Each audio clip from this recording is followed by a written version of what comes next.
Galileo was powered by something called a radioisotope thermoelectric generator, an RTG, which is a nuclear device.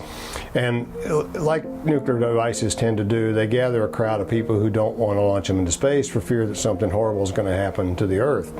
In the case of Galileo's RTG, it put out about the same amount of power as an average toaster. It just was capable of doing it for years and years.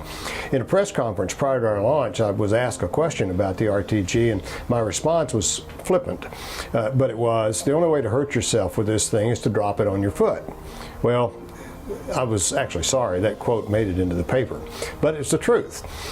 In the meantime, they had sued us in a federal court in Washington, D.C. Us being NASA, the whole system was trying to launch this thing to try to stop the launch because of the dangers from the nuclear power.